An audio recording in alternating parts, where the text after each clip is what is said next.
Hello friends, welcome to yast recipes. இன்றைக்கி நம்ம சேனலில் ஒரு சூப்பரான நண்டு மசாலா ரெசிபி தான் பார்க்க போகிறோம். இந்த நண்டு மசாலா நீங்கள் சுட சுட ரைஸோடு போட்டு பரட்டி சாப்பிட்டிங்கன்னா அவ்வளோ சூப்பராக இருக்கும். செய்கிறது ரொம்ப ஈஸி. வாங்க இப்படி செய்கிறது பார்க்கலாம். கடாயில் ஒரு குழிக்கண்டி அளவுக்கு நல்லெண்ணெய் சேர்த்துக்கலாம். அரை டேபிள் ஸ்பூன் சோம்பு சேர்த்துக்கலாம். இப்போ சோம்பு நல்லா பொரிஞ்சதுக்கப்புறமா ஒரு கொத்து கருவேப்பிலை சேர்த்துக்கோங்க. கூடவே ஒரு பச்சை மிளகாவை கீறிட்டு சேர்த்துக்கலாம்.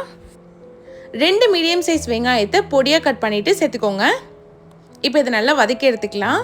வெங்காயம் பார்த்தீங்கன்னா ஒரு 2லேருந்து 3 நிமிஷம் போல் நல்லா வதங்கி கண்ணாடி பதம் வரணும். அந்த மாதிரி வதக்கி எடுத்துக்கலாம். இப்போ இது கூடவே ஒரு டேபிள் ஸ்பூன் இஞ்சி பூண்டு பேஸ்ட் சேர்த்துக்கலாம். நான் இன்றைக்கி பேஸ்ட்டாக சேர்க்காம தட்டிட்டு சேர்த்துருக்கேன், நல்லா ஃப்ளேவர்ஃபுல்லாக இருக்கிறதுக்கு.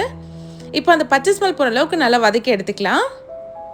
இப்போ பாருங்கள், நல்லாவே வதங்கி வந்துருச்சு. இது கூடவே 2 மீடியம் சைஸ் தக்காளியை கட் பண்ணி வச்சுருக்கோம், அதையும் சேர்த்துக்கலாம். நல்லா பழுத்த தக்காளியை சேர்த்துக்கோங்க, டேஸ்ட் சூப்பராக இருக்கும். இப்போ இதையும் நல்லா குழைவாக வதக்கி எடுத்துக்கலாம். தக்காளி பாருங்கள், நல்லாவே வதங்கி வந்துருச்சு.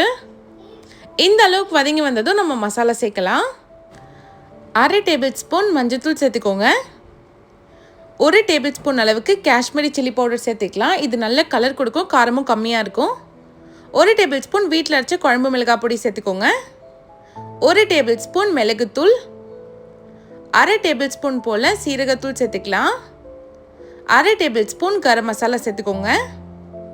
தேவையான அளவுக்கு உப்பு சேர்த்துக்கலாம். நான் 1 டேபிள் ஸ்பூன் அளவுக்கு உப்பு சேர்த்துருக்கேன். இப்போ இந்த மசாலாவை எண்ணெயிலே ஒரு நிமிஷம் போல் நல்லா வதக்கி விடுங்க. இப்படி வதக்கிறப்போ நமக்கு பச்சை ஸ்மெல் போய் நல்ல கலரும் கொடுக்கும்.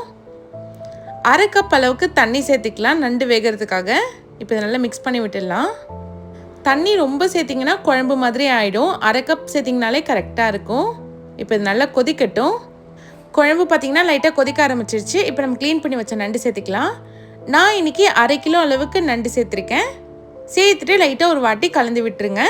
நண்டு பார்த்திங்கன்னா இந்த மாதிரி கிரேவிக்குள்ளே முழுகி இருக்கணும், அப்போ தான் நல்லா குக்காகி வரும். கேஸ் மீடியம் ஃப்ளேமில் வச்சு இது ஒரு 10 நிமிஷத்துக்கு வேக வச்சு எடுத்துக்கலாம். நண்டு பார்த்திங்கன்னா நல்லா சூப்பராக ரெடி ஆகிடுச்சு. மேலே கொஞ்சமாக கொத்தமல்லி தழை சேர்த்துக்கலாம்.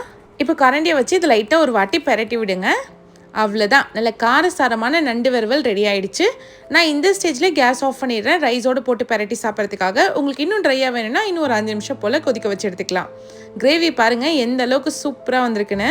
இந்த கிரேவியை அப்படியே சுட சுட சாதத்தோடு போட்டு பரட்டி சாப்பிட்டிங்கன்னா டேஸ்ட் அட்டகாசமாக இருக்கும். கண்டிப்பாக இந்த ரெசிபியை நீங்களும் உங்கள் வீட்டில் ட்ரை பண்ணி பாருங்கள். ட்ரை பண்ணிட்டு எப்படி இருந்துச்சுன்னு கமெண்ட் பண்ணுங்கள்.